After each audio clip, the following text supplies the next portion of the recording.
What is up, YouTube? Four Leaf Cards here. Hey, doing a bunch of videos today, trying to catch up. Everybody's got these contests going. Mostly I just want to do it to support folks.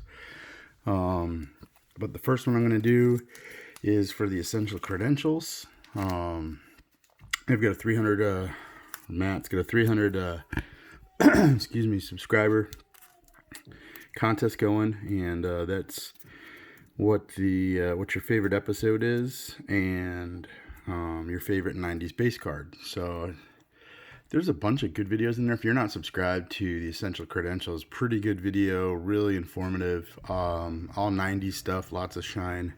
So if you haven't, go check that out. There's some early episodes that I really enjoyed. I was getting back into it, hadn't done much with 90s cards, but had seen a couple and kind of fell in love. Started searching for things, and that channel came up, and I've been watching them ever since. That's a must watch for me. And I think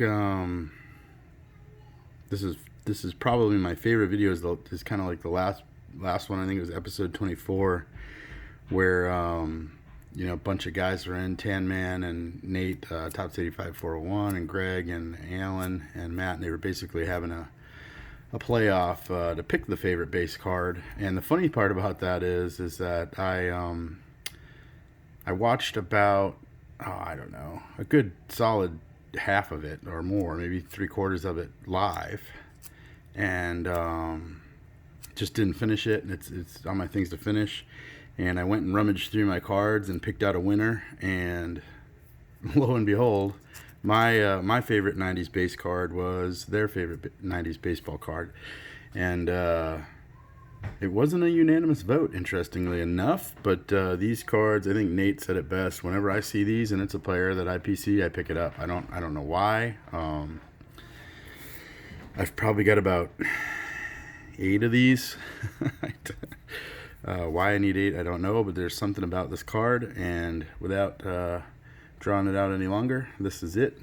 It's the 99 EX Century from Skybox.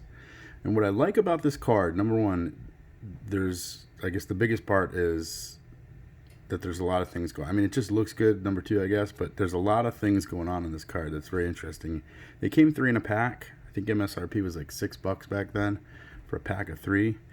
So pretty expensive card. But there's a couple things going on here. So you have an acetate base with some sort of a glue on. I don't know if it's a hollow foil. You can see it shining, and a refractor or whatever you want to call it. But it's a 2-piece, so it almost makes it look 3D. I love the logos here. There's like a background logo. It's hard to see with the acetate there, but it's kind of like a bigger logo, like a little logo inside of a bigger logo. And one's prominent, one's faded. You've got kind of a faded, the name here is in refractor material printed. But there's a printed shadow behind it, which makes it look pretty cool. So there's a lot of technologies going on in this card, which to me is what really makes it just stand out. It's just, there's so many things to look at. So shiny, just really cool. I love acetate. It's just a really impressive card. Now, some of the other, there's 97, 98, I think there's 2000, they kind of come in, but to me, those other versions get a little busy. To me, this is a very classy looking card. It's simple, but yet kind of extravagant at the same time. I don't know how to explain that, but it's just a beautiful card for a base card. It's just absolutely amazing. So I've got a bunch of these. So my vote is going to be, or my response is episode 24, where everybody is voting. Got to see a lot of cool cards there, which is really neat. And my favorite base card of the kind of the 90s era is this 1999 EX Century from Skybox. Congratulations, guys. Matt and Greg, I guess, your co-host. But it's Matt's channel, so congratulations on 300. We'll be seeing lots more of these guys. So again, if you haven't checked them out, go ahead and do that. It's the Essential Credentials. All right, guys, if you guys are open to anything, best of luck to you. Don't forget to collect to connect. Have an awesome day.